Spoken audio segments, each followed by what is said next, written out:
Hai Kulikers, balik lagi bareng Adele di sini di Kulik-Kulik yang pastinya kreatif, produktif, inovatif, dan edukatif.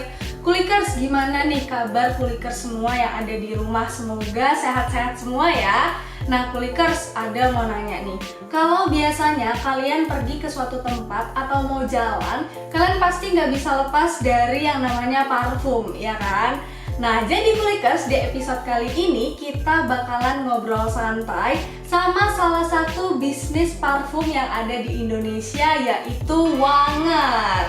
Nah, Kulikers tahu nggak sih kalau brand satu ini menjadikan biji kopi sebagai bahan utama untuk membuat parfum. Wah, kalian pasti penasaran banget kan? Kok bisa ya biji kopi dijadiin parfum? Nah, daripada kalian penasaran, langsung aja nih kita ngobrol dan kita sudah terhubung dengan Wanger. Sebelumnya kakak ini kan bisnis parfum kopi, benar nggak? Namanya Wanger. Kakak ini bisnisnya sendiri atau ada rekan lain gitu kak yang gabung untuk bikin bisnis?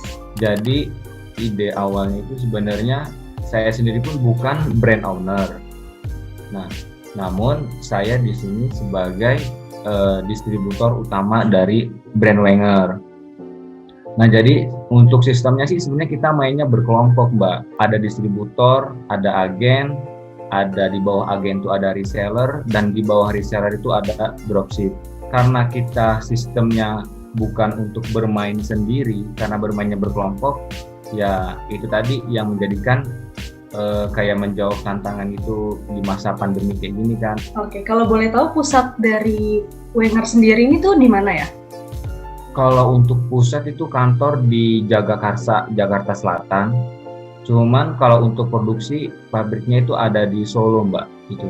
Dan kalau misalkan untuk wilayah sebarannya sih saat ini sudah hampir seluruh Indonesia, Mbak, ya, ada cabangnya. Kira-kira nih dari sekian banyak bahan kan, kalau parfum yang biasanya kita tahu kan bahannya tuh bunga gitu. Nah, kali ini kenapa milihnya kopi gitu? Unik sih. Karena memang masih belum terlalu banyak, Mbak, ya, produk-produk yang memang untuk khususnya parfum di badan itu kopi. Saat ini kan yang banyak di pasaran itu untuk paling parfum mobil, kayak parfum ruangan. Nah, untuk body sendiri itu tubuh belum banyak. Jadi kita sih melihatnya sebagai peluang. Soalnya di Indonesia ini kan banyak banget tuh pecinta kopi, kedai kopi. Nah, itu sih sebenarnya target pasar kami. Oke, kemudian untuk tahapan atau proses dari bikin parfum kopi sendiri itu gimana?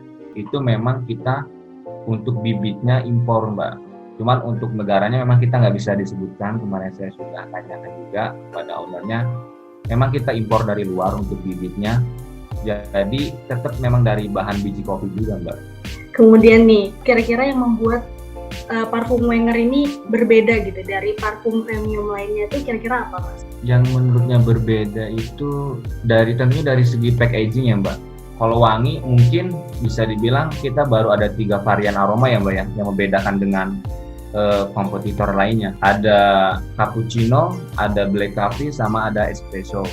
Dan masing-masing itu punya ciri khasnya beda-beda. Nah, kemudian yang menjadi tantangan untuk Wanger sendiri nih dalam bisnis parfum kopi ini kira-kira apa, Mas?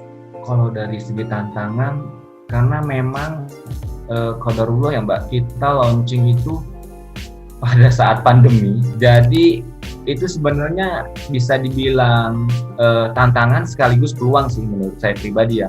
Karena di saat pandemi itu banyak orang yang kena PHK, terus pusing juga untuk mulai dari mana, mulai jualan apa, itu mereka bingung. Nah, itu menjadi target-target kami, sekaligus ya kita bisa bermanfaat juga untuk orang-orang banyak gitu kan. Kalau tantangan selanjutnya, target pasar kita tadi kan middle up, harga pasti lebih tinggi. Tentunya konsumen pun inginkan dengan harga sekian, ya saya pengen produk yang bagus juga. Tentunya dari segi quality control harus kita benar-benar atur, terus dari segi packaging, terus dari segi kayak gimmick, itu mungkin jadi salah satu strategi kami, Mbak, ya. Selain itu tantangan selanjutnya, karena memang sebelum Wanger itu sendiri ada kompetitor yang sudah jalan, dan itu pun sebenarnya kita melihatnya sih bukan hanya suatu tantangan, tapi kita melihatnya sebagai motivasi. Brand itu saja bisa, berarti pasarnya ada. Itu sih Mbak, motivasi dari kami itu kan. Jadi motivasi tersendiri untuk kami. Oke. Terus terakhir nih, kira-kira kedepannya dari Wenger sendiri, apakah akan ada project seperti itu? Oh. Untuk ke depan itu sudah ada beberapa rencana, bahkan sudah akan rilis produk baru sih Mbak. Tapi kita belum bisa sebutkan gitu kan. Tapi bocorannya sih menjawab masalah saat pandemi gini ya. Tapi nggak jauh-jauh dari kopi gitu. Oke, terima kasih banyak Kak Bagus karena udah mau meluangkan waktunya dan bagi banyak banget cerita dan pengalaman sama kita semua. Sukses selalu dan tetap jaga kesehatan ya. Kulikers, kalau ngomongin soal parfum, kalian pasti mau kan supaya parfum yang kalian pakai itu wanginya bisa bertahan lama. Nah, jadi di episode kali ini Adele mau bagiin tips and trick buat kalian semua supaya parfum yang kalian pakai wanginya bisa bertahan lama. Yang pertama, jangan semprotkan parfum ke baju, tapi semprotkan parfum ke tubuh supaya parfum yang kalian pakai baunya tidak bercampur dengan keringat yang ada di baju. Nah, yang kedua, semprotkan parfum setidaknya 2-3 kali supaya bau dari parfum yang kalian pakai bisa bertahan lama.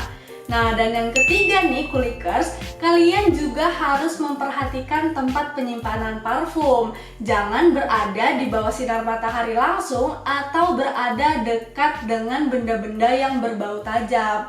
Karena nantinya parfum yang kalian gunakan bisa menguap nih Kulikers. Oke Kulikers, tadi kita udah ngobrol bareng. Adele juga udah bagiin tips and trick nih buat kalian. Jadi saatnya kita harus berpisah. Tapi tenang aja Kulikers, karena di episode selanjutnya Adele bakalan balik lagi buat kalian. Jadi tetap saksikan Kulik-Kulik setiap hari Jumat pukul 7 malam hanya di UMN TV. Sampai jumpa!